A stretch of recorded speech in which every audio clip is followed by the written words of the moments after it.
Practice है हम उसके एमसीक्यू के साथ में अटैच कर देते हैं और वैसे आप यूट्यूब में पढ़ते ही हो, ठीक है? तो अब हमारा जो बेहद महत्वपूर्ण है ओम का नियम और केसीएल का, इसकी थ्योरी को हम समझेंगे इस वीडियो में, ठीक है? आ जाओ बेटा। तो अब करते हैं आखिर डीसी परिपथ को हल कैसे किया जाएगा? तो डीसी परिपथ को हल करने के लिए किसी भी डीसी परिपथ को हल करने का नियम। तो बेटा कितने नियम होते हैं डीसी परिपथ को हल करने के? तो बेटा हमारे कोर्स के अंदर 2 ही हैं। पहला तो क्या है बेटा केसीएल और केवीएल, क्योंकि आप आईटीआई में पढ़ रहे हैं ना।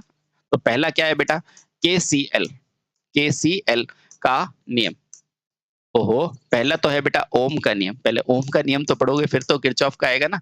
हाँ, पहला लिखो बेटा ओम का नियम। और बेटा दूसरा क्या आएगा? दूसरा आएगा किरचॉफ अंकल का नियम। दूसरा किरचॉफ का नियम, किरचॉफ का नियम। और बेटा आपको पूछेगा कि ये ओम और किरचॉफ का नियम क्यों होता है? ये परिपथ को हल करने के लिए प्रयोग में लिया जाता है, ठीक है? तो पहला समझते हैं बेटा ओम का नियम। पहला ओम का नियम, ओम का नियम, ठीक है? ओम का नियम लो बेटा, ठीक है? चलिए अब बेटा ये क्या होता है बेटा? इस नियम का प्रयोग सरल परिपथ को हल करने के लिए किया जाता है। और किरचॉफ का प्रयोग क्या होता है? जटिल परिपथ को। ये बेटा अंतर है, ध्यान रखना। ओम का नियम किस में प्रयोग करते हैं? इसके द्वारा सरल सरल डीसी परिपथ को हल किया जाता है। और बेटा कॉम्प्लेक्स होगा ना तो उसको किरचॉफ से करोगे, ध्यान रखना बेटा, ठीक है? अब इस नियम का प्रतिपादन कब हुआ? तो बेटा इस नियम की खोज हुई थी 1821 में, 1827 में। इस नियम को 1800 कब खोजा गया बेटा? 1827 में। 1827 में खोजा गया, ठीक है? खोजा गया। आसान, ठीक है बेटा। अब ओम का नियम को खोजा किसने? तो बेटा बस इन्होंने, एक जर्मन वैज्ञानिक थे, ओम के द्वारा खोजा गया। इस नियम को जर्मन वैज्ञानिक बेटा इनका पूरा नाम क्या है? जीएस ओम, जीएम ओम है ना, जीएम ओम है ना। आप याद रखिए सिर्फ ओम द्वारा खोजा गया, ओम द्वारा खोजा गया, बस इसीलिए इनका इसलिए ओम का नियम कहलाता है, खोजा गया, ठीक है? चलिए बहुत बढ़िया। और बेटा क्या ध्यान रखोगे? यह नियम करता क्या है? तो बेटा ये रेखीय परिपथ में धारा, विभवांतर और प्रतिरोध का संबंध स्थापित करता है। बेटा इंपॉर्टेंट लाइन है, ये लाइन इंपॉर्टेंट है कि यह नियम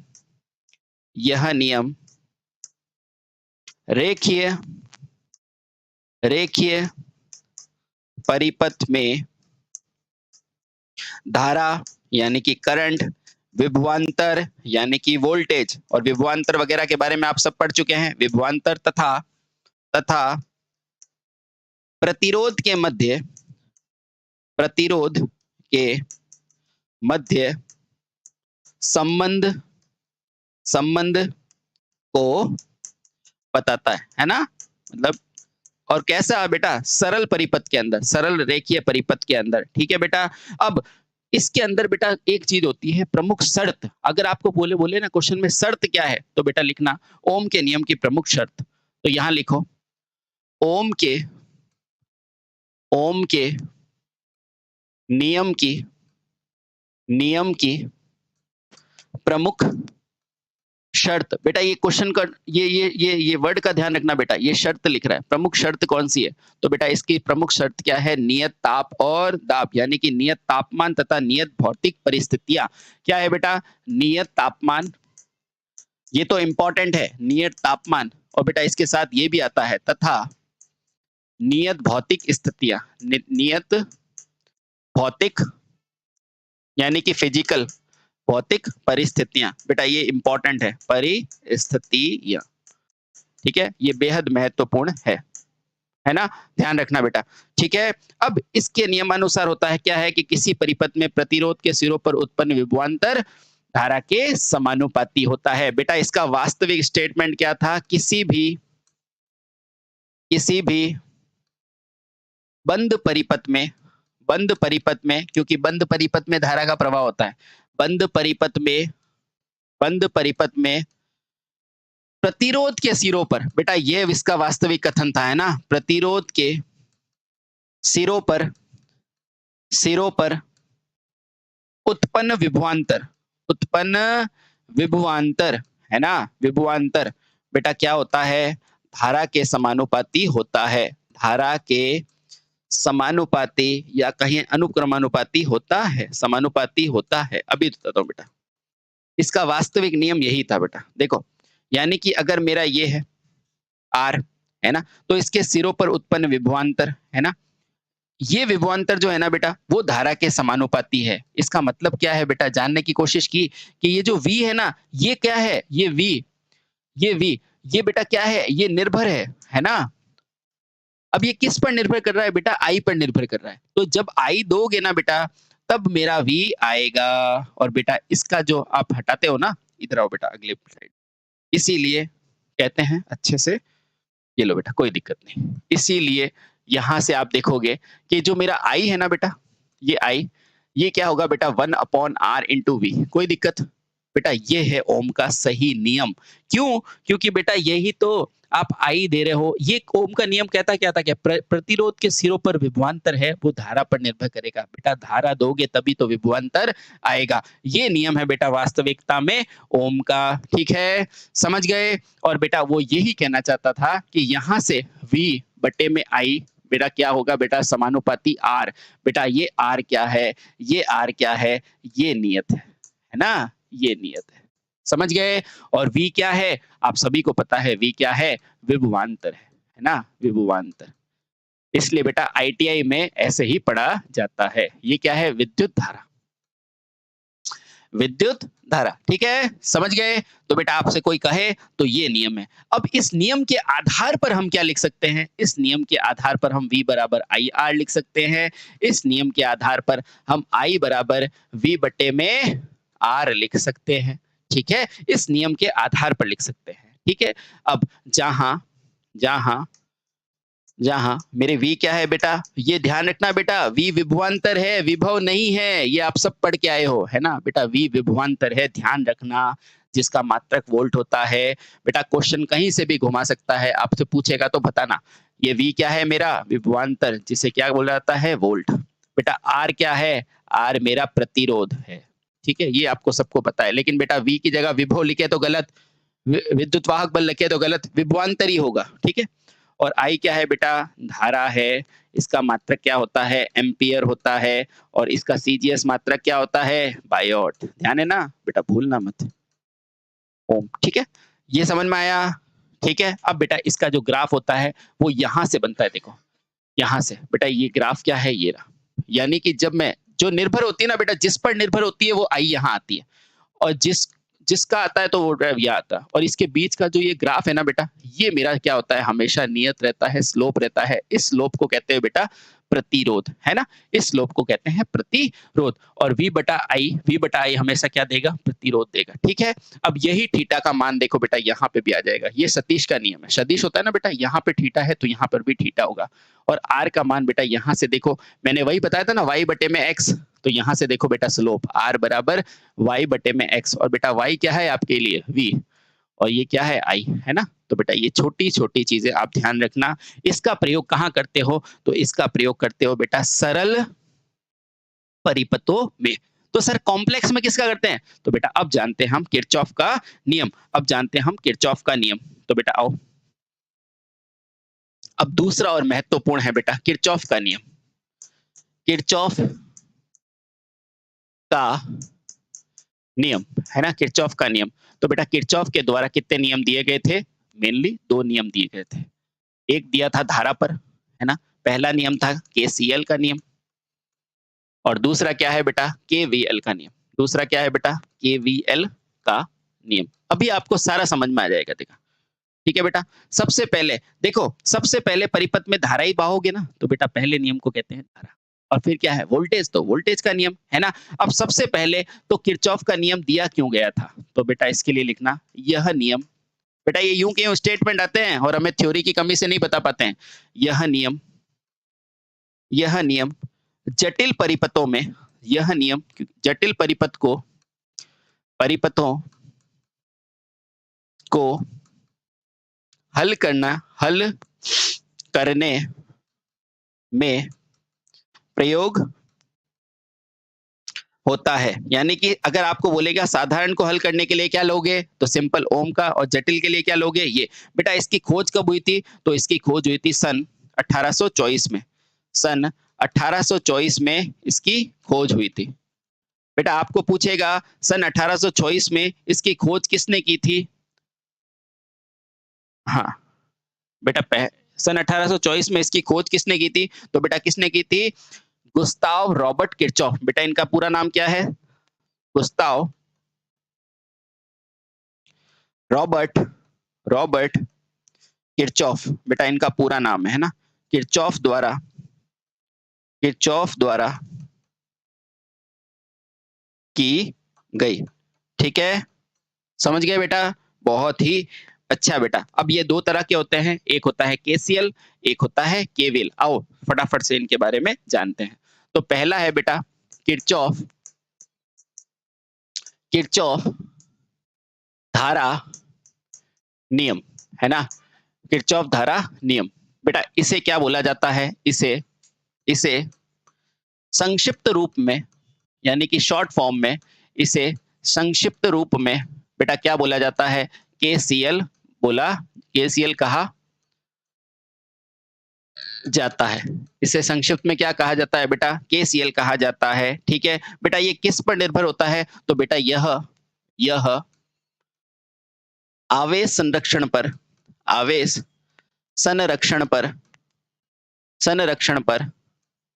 यह आवेश संरक्षण पर आधारित होता है। बेटा ये यूं क्यों पॉइंट आता है? आधारित होता है। ठीक है बेटा, यह आवेश संरक्षण पर आधारित होता है। ठीक है, इस नियम के अनुसार किसी नोड पर इनकम वोल्टेज आउटपुट वोल्टेज के बराबर होती है। मैं अभी बताता हूं बेटा। इस नियम के अनुसार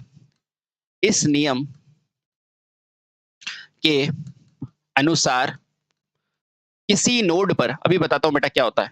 इस अनुसार किसी नोड पर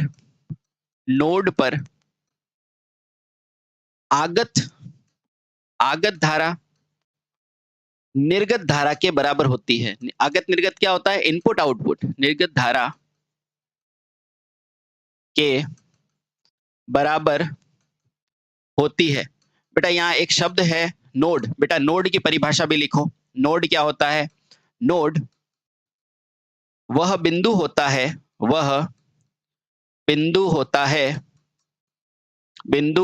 है जहां धारा विभाजन होता है। ठीक है बेटा, चलिए बहुत अच्छे। अब देखो बेटा, इस नियम के अनुसार क्या है, मैं इसको गणितीय रूप में कैसे लिख सकता हूं? तो मैं गणितीय रूप में कैसे लिख सकता हूं? तो बेटा इसे गणितीय रूप में बेटा कैसे लिखा जाता है? समीशन। बेटा इसको कहते हैं योग का निशान। बेटा ये आई इनकमिंग बराबर क्या हो जाएगा? मेरा आई आउटगोइंग के बराबर, यानी कि आने वाली धारा बराबर जाने वाली धारा। बेटा इसको कैसे समझते हैं? आइए, मान लो ये मेरा एक नोड है ना।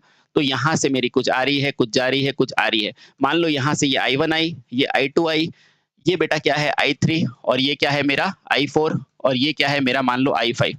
तो बेटा नियम क्या कहता है? नियम कहता है कि नोड पर, यानी कि इस बिंदु पर आने वाली धारा जाने वाली धारा क्या होगी? तो बेटा सबसे पहले आने वाली लिखो, तो ये है I1 प्लस I2, और बेटा देखो और कोई है नहीं, बराबर जाने वाली धारा। बेटा जा कौन सी रही है? देखो I4 प्लस I3, है ना। I4, ये मान लो I5 है आपकी, है ना। ये मान लो I5 है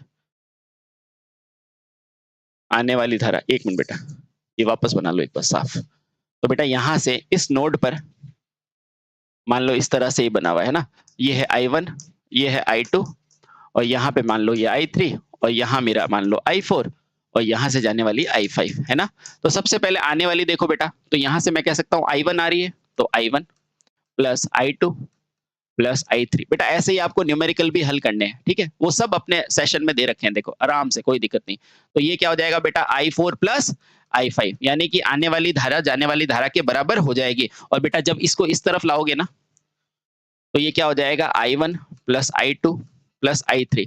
बेटा ये प्लस का इधर आके क्या हो जाएगा माइनस का, ये प्लस का इधर आके क्या हो जाएगा माइनस का।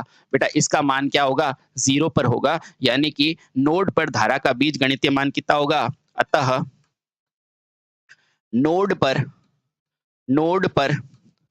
धारा का बीजगणितीय मान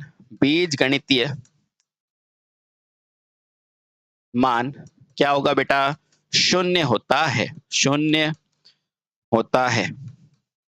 है। ठीक है बेटा, चलिए अब इसके बाद हमारा एक नियम और बचता है, उसको कहते हैं बेटा किरचॉफ का वोल्टता का नियम। जल्दी से हम उसको समझ लेते हैं। ये लो बेटा, दूसरा किरचॉफ वोल्टता का नियम। बेटा जैसे कि हमको पता है ऊर्जा ना तो उत्पन्न होती है ना नष्ट होती है ना, तो बेटा ये किस पर निर्भर होता है, ऊर्जा संरक्षण पर निर्भर होता है। तो बेटा इसे संक्षिप्त रूप में, यानी कि छोटे रूप में, संक्षिप्त रूप में बेटा कैसे लिखते हैं, तो आप सभी को पता है KVL लिखा जाता है, KVL कहते हैं, है ना। अच्छा, उसके बाद बेटा अगला क्वेश्चन पूछा है, ये किस पर आधारित होता है, तो यह ऊर्जा संरक्षण पर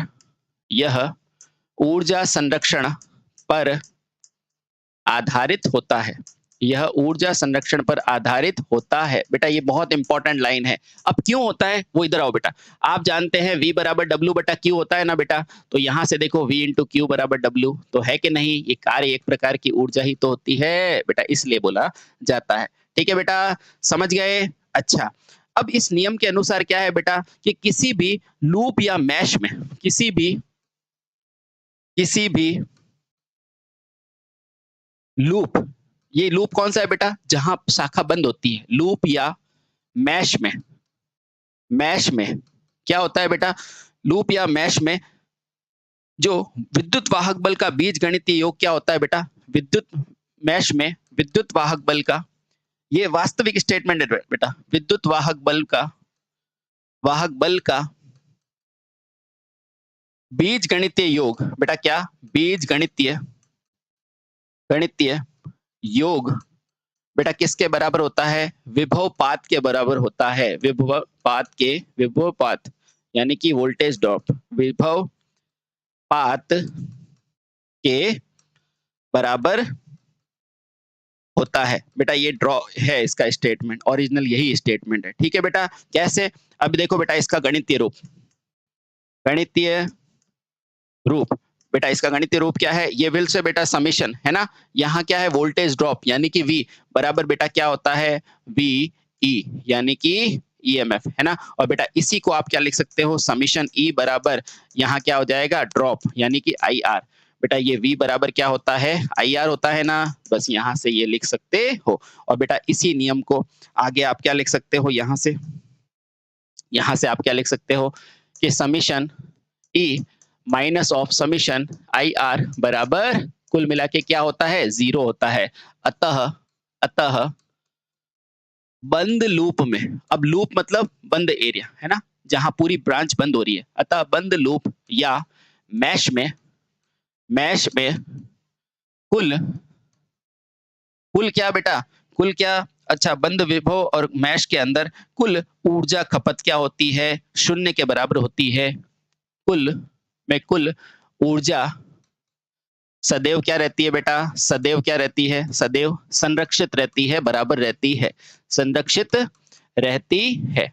अब देखो बेटा फटाफट से इसको समझ लेते हैं कैसे। ठीक है बेटा, मैं मान लेता हूं मेरा बेटा ये कोई एक विभव स्रोत है प्लस माइनस V, और यहाँ पर मैं मान लेता हूं बेटा ये क्या है, धारा है ना, ये R है, बेटा यहाँ से जो करंट जाएगी वो I, यहाँ पर भी कोई करंट गई वो I है बेटा, है ना। अब देखना कुछ भी नहीं, आराम से बेटा, जब भी देखो बेटा यहाँ से अब मैं KVL लगाऊंगा ना, लूप क्या होता है बेटा, लूप और मैश क्या होता है, देखो लूप एक बंद परिपथ है और मैश भी क्या एक बंद परिपथ है, ये ध्यान रखो बेटा।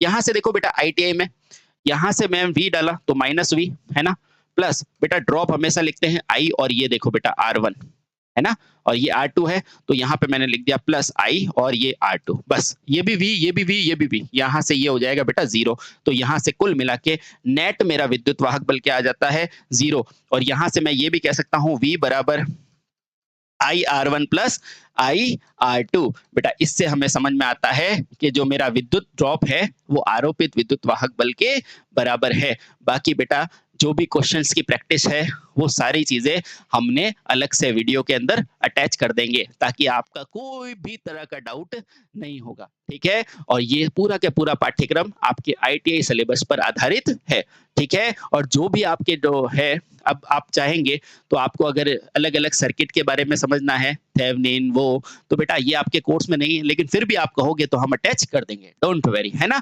और जो भी आपके प्रीवियस ईयर के क्वेश्चन है वो सारे के सारे इसके नीचे अटैच कर दिए जाएंगे। थैंक यू सो मच, मिलते हैं अगले लेक्चर में। Thank you so much.